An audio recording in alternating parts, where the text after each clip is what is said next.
Ayun guys, sa diagram na ito, makikita nyo yung iba't ibang klaseng parts ng motorcycle natin. Nandito yung ating CDI, then yung ating kill switch. So kung mapapansin nyo, yung ating kill switch diretso siya sa ating CDI. So yung ating ignition, then nandito yung ating push start button. So kasi itong diagram na to, kaya nabuo itong ating neutral switch and clutch switch. So para sa safety ng ating push start button. Then nandito rin yung ating regulator. Then yung starter cut-off relay or yung ating relay ASI. So siya yung nagko-control ng negative papasok dito sa ating starter solenoid or yung ating starter relay. Then yung ating starter motor. So itong diagram na to, ito yung cycle kung paano gumagana yung ating push start. Alright, so simulan natin guys dito sa ating battery. Yung ating positive line, then nandito yung ground. So ito yung symbol ng ground natin. So galing sa battery, papasok siya ngayon dito sa starter solenoid o yung ating starter relay. So after nung pumasok, nakatap siya dito sa Allen bolt yan. So dadaan na siya ngayon ng fuse. Then pag daan ng fuse, tatawid dito yung electricity. Then nakatap siya dito sa ating pin na to. Dalawang pin yan, and then makikita nyo sa motor nyo, meron siyang dalawang wire na nakakonect. So kung susundan natin yung red wire na yun, so same lang din siya kasi nakatap lang din naman yun. So ito na yung isang wire, and then ito yung isang wire.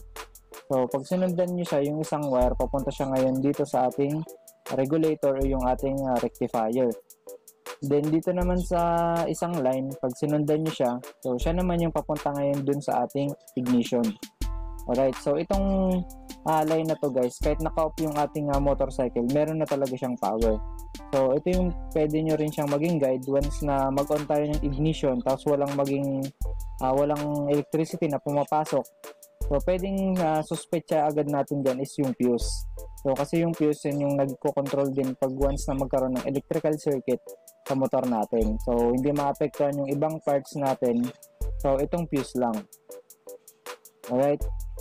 Then, pagdating dito sa ignition, so kung mapapansin nyo, pag nag-on na kayo ng ignition, yung electricity, tatawid na siya ngayon dito sa kulay brown. Itong kulay brown na to, siya naman yung tinatawag na accessory wire. So, yung accessory wire, dyan nakatap yung ating mga accessory. Like yung ating signal light, busina, tail light, and kung mahilig kayo mag-install ng mga accessories, like voltmeter nyo or yung mga mini driving lights nyo, so dyan din yan tinatap kasi itong linya na to nagkakaroon lang siya ng power once na naka-on yung ating ignition. Hindi kung mapapansin nyo yung ating neutral light indicator, ayan, yung neutral light indicator natin, so meron na siyang positive.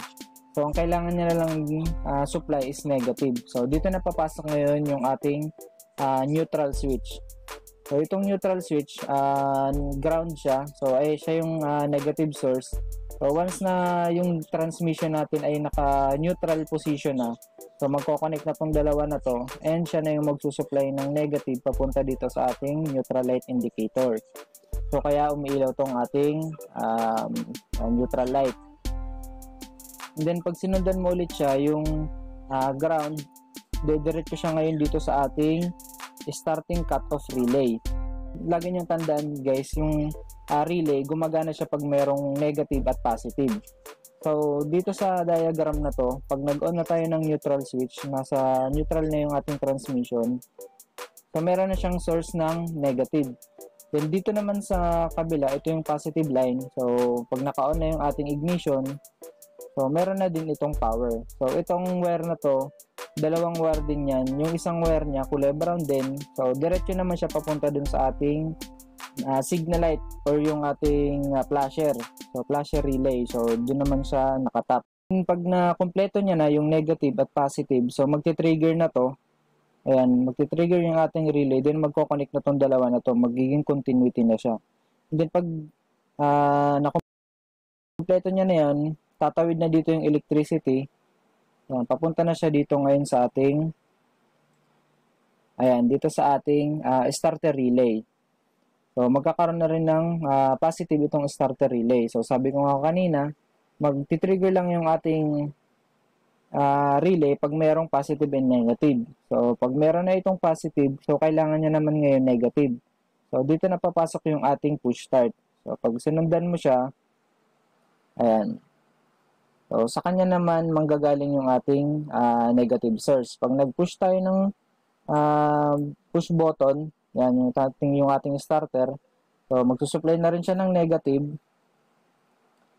Yan.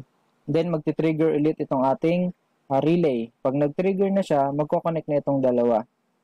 Ayan. So, itong block na to guys, kulay, ano din yan, positive din yan. So, kulay black lang kasi yung kadalasan na nasa motor natin. So, pag nag-trigger na siya, magko-connect itong dalawa. So, pag nag-connect ng dalawa na yan, magkakaroon na rin ito ng power. So, positive siya. Then, yung ating starter motor, nakakonect na yun sa body ground natin. So, matic na meron talaga siyang ground. So, kulang na lang sa kanya is positive. So, pag nag-supply na to ng positive, under na yung ating starter motor. Then, may nakakonect dyan galing sa ating makina. Kaya mag-i-start yung ating motor. Alright, so yun yung purpose guys ng neutral switch. So, ngayon naman, punta naman tayo ngayon dito sa ating clutch switch. So, dito sa clutch switch naman, pag yung motor naman natin ay naka-premera na yung transmission natin. So, ito, yung ating neutral light indicator, mawawala na siya ng ilaw. And then, yung ating starter cut-off relay or yung ating relay AC, mawawala na siya ng negative source. So, dito naman papasok ngayon yung ating clutch switch. So, pag naka-gear tayo, so, kailangan muna natin pigain yung ating clutch or yung ating clutch lever. So, pag piniga mo na yan, magkakaroon na rin ng supply ito ng negative. Yan. So, dediretso na ulit yung negative dito sa ating starting cut-off relay. And then, makakompleto niya na naman ulit yung circuit. So, magti-trigger ulit siya kasi meron na siyang positive. Then, magko-continuity itong dalawa na to. So, dadali ulit dito yung ating positive. Then, ready na ulit tayo para gumamit ng push start. So, hindi So, safety yung ating motor kasi alam niyo naman, pag naggamit tayo ng push start na naka-gear tayo, aabante yung motor. So, possible na mag-cause ng accident yun. So, dito naman guys sa relay na to, so yung purpose ng relay na yan is para makat niya yung mga positive line papasok dito sa ating starter relay. Then, kung mapapansin niyo din guys dito, meron din siyang diode. So, yung purpose naman po ng diode is para hindi tumawid yung positive or yung negative dito sa kabila. Kasi pag naka-premera na tayo, mawawala na ng negative to kasi nakat niya na yan. So, ngayon, ito naman, para hindi tumawid yung negative niyan, papunta dito sa ating neutral light indicator. So, para kahit naka-premera na tayo, so hindi ilaw to. So, yun din yung purpose ng ating diode or yung ating starting cut-off relay. Then, dito naman guys, sa bandang itaas, nandito rin yung ating kill switch. So, kaya hindi rin gumagana yung motor kahit pag hindi naka-on yung ating kill switch. Kasi walang supply ng power papunta sa ating CDI. So, magiging ganun ulit yung process. So, pag nagkaroon na ulit ng negative, so pag nagpiga na tayo ng clutch, so sa ilalim ng clutch lever natin or kadalasan, so nandyan, ayan, ganyan yung itsura niya. So yan yung ating clutch switch. So siya yung nagsusupply ng negative papunta ulit dito sa ating starting cut-off relay. So mag-uulit lang yung process, magti-trigger ulit to, then magko-continuity ulit siya. So didiretso siya ulit dito sa ating starter relay.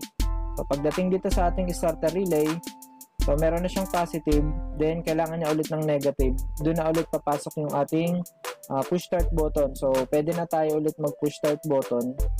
So, makakompleto niya na yung electricity. Then, magkoconnect na ulit yung dalawa. So, magsusupply na ulit ng positive papunta dito sa ating starter motor. So, ito yung purpose guys ng dalawang na to, para hindi tayo maka-accident kahit accidental din natin, kagaya ng mga nag-i-install ng remote. Meron tayong starter doon. So kung wala itong safety features na ganito, so pwedeng mag-cause ng accident kung nakapark yung motor natin or napaglaruan and naapakan yung ating premera. So, naka-gear. So, aabante yung motor natin. Wala ito. So, kaya yung sa circuit na to, kailangan talaga natin ilagay sa neutral para gumana yung ating push start button. Then, pag naka-segunda naman tayo, primera, so dito naman gagamit tayo ng clutch para umandar ulit yung ating push start button. So, ito guys is para siya sa manual transmission. Yan yung buong circuit ng kung paano gumagana yung ating push start switch. So, using yung ating clutch and neutral safety features.